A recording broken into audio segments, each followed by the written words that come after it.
All right. Well, welcome to Three Essential Questions interview. And Jason, you know the co-host, Erica Yoakum.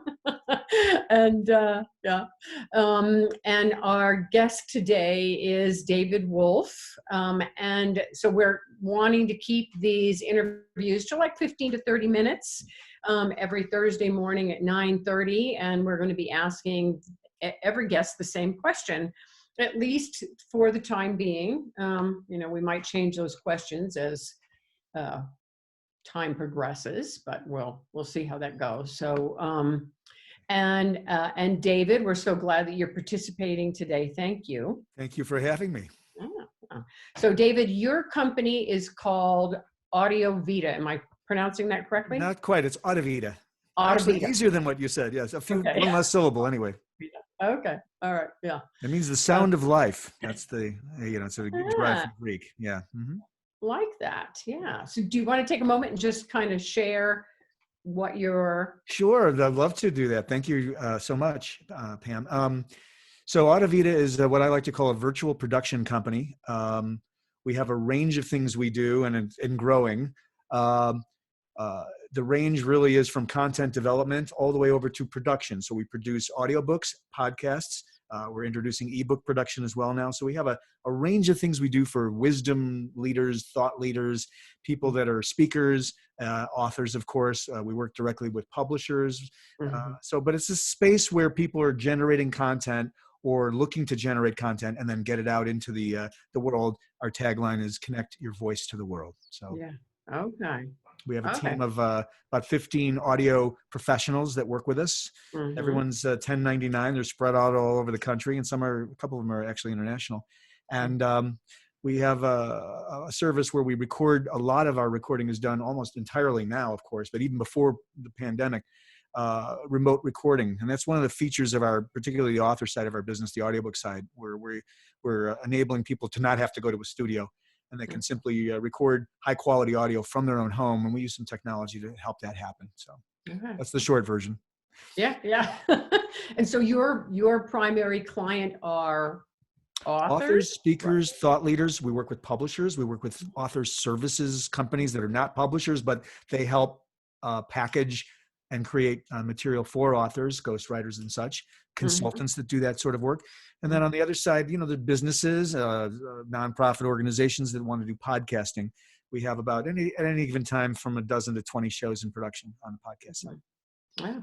Yeah. Oh, cool. It's been growing. It grew a lot over the years. Erica knows, Yep. Right. Yeah. Yeah. We're bursting out. Yeah. Awesome. Thank you. Yeah. Well, I'm glad you're doing so. I'm glad everything is so successful for you. Thank and now you, is an ideal time, because the last thing anybody should think about doing right now is putting a halt on any of that, whether it's social media, marketing, podcasting. You want to keep going. Now is the absolute peak time. And you're smart to anybody is smart to take advantage of that right now. Yeah, it's remarkable. Short, midterm, our business is kind of booming at the moment because of, all the reasons you point to there in Telegraph to our listeners and viewers. With an eye on the fact that, look, the macro economy is going to be going through some changes that are uncertain. And so as a business owner, I'm aware of that. And I'm not kidding myself that there may be a leveling off. They talk about the flattening of the curve with the disease itself, but I think there may be a flattening of the curve that we see in terms of the surge of business we've seen as, as the physical economy, its contagion effect moves into the virtual economy. I think it's unavoidable. Right. So Right. So we'll see. Yep. Hopefully not too much. Which kind of leads us into our 3 essential questions, actually. Yay. So thank you for that. Thank you for that lead-in. Can you tell us what you've learned about yourself during this whole, you and your business, what you've learned through the situation? Sure, the COVID situation. So I've actually, some of this I might have touched on already.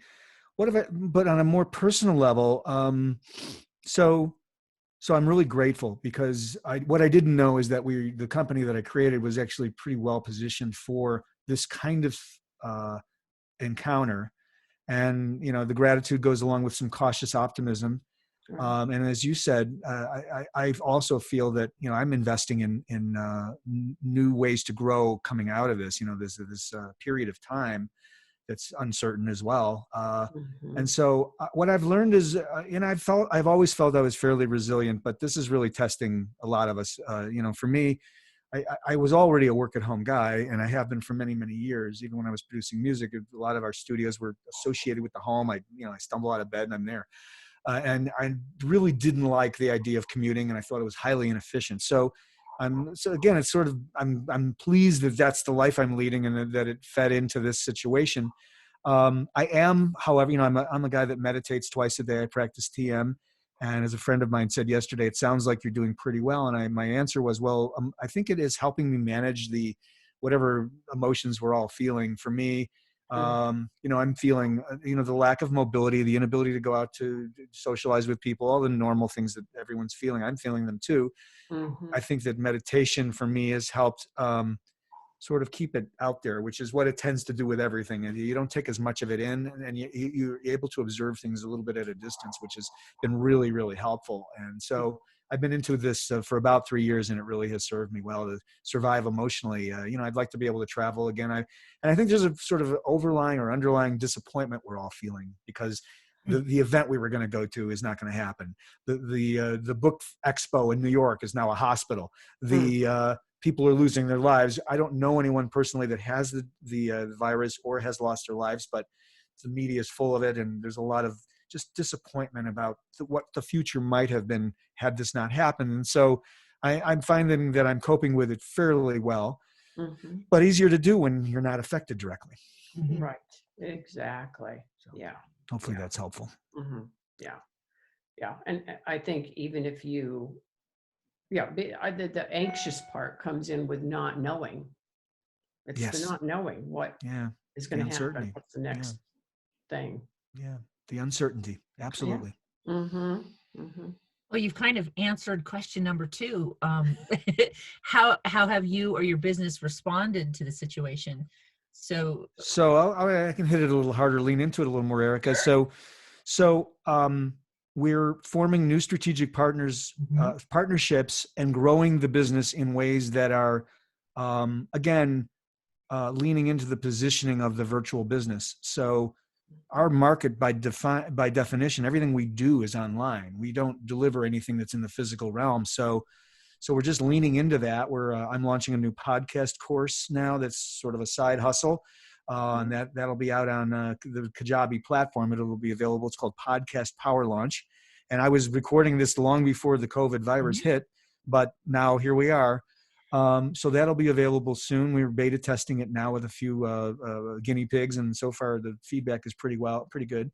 Um, this new strategic partnership, which opens up what was decidedly only a production company, now opens up a whole lot more feeder business from the content development, the pure development of, I've got an idea for a book, or I've got a loose notebook over the last couple of years that I want to develop into a product, an audiobook, an ebook. We're leaning into that and beginning to take that to market with an affiliate model, and really at some level of scale. So we're leaning into these things, and we are, in our marketing language, positioning it as something that authors and wisdom thinkers can do to get their voice out into the world when they're stuck at home and really can't go out and do the speaking gig that was canceled as a result. A lot of our folks are NSA speakers, or people that speak for corporations, or paid speakers, or they're Yeah. doing some kind of speaking, which is obviously physical. So Mm-hmm. yeah, again, we're leaning into this virtual thing, and it seems to be accelerating certain pieces of our business in ways that I wouldn't have imagined, but now I understand a little bit better. Interesting. Yeah. Yeah. So I know nobody has a magic looking glass to tell how no things are going Karnak to hat. evolve. Yeah. Yeah. Yeah. Which we did. Right. Right. But what do you think that your future looks like for you and your company on the other side of this thing? Do Well, you? on the other side of it, it feels like this is going to be a pop that's going to end up, the effect of which I hope, and I'm dicing this with my own optimism, I think that this little surge we're experiencing, where I'm leaning into it, will ultimately create a tail. My hope would be that a lot of the momentum we're feeling right now will continue. And of course, I said earlier in one of my first answers is that, I'm cautiously optimistic because with uncertainty, you don't know what you don't know what you don't know. So we don't know. So, but that's the intention. The intention is to continue to help people get their voice out to the world. And because we do it virtually, I don't think anything we do changes a lot. The volume of how much we're doing may vary in a way that I can't predict, but I'm hoping that this little surge will actually create a momentum that leans past the recovery period, whatever this couple of years looks like. We're not shaking hands and we're whatever else we're not doing. Yeah. It's bizarre, right? Yeah, I think there are a number of positive things that are going to come out of this that we never anticipated or thought of, right? Yeah, I do. Yeah.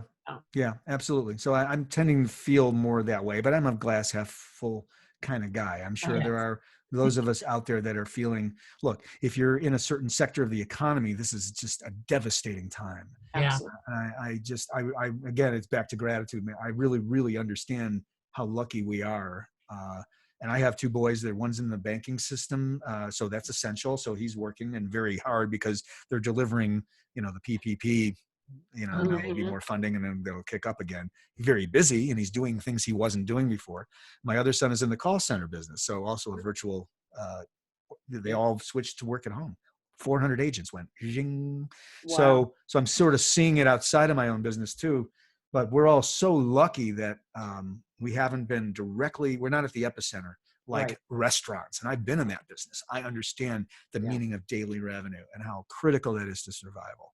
Yeah. So. Yeah, absolutely. Casinos, restaurants. Yeah. Anything in hospitality, right? Salons. Yes. So I have to give kudos to, I'm going to give a shout out to Matt DeGregory because I just saw, they shut down all of the Range cafes and everything, but now they had to, but pivoting to takeout. So he kind of revamped all the kitchens to be able to make takeout food.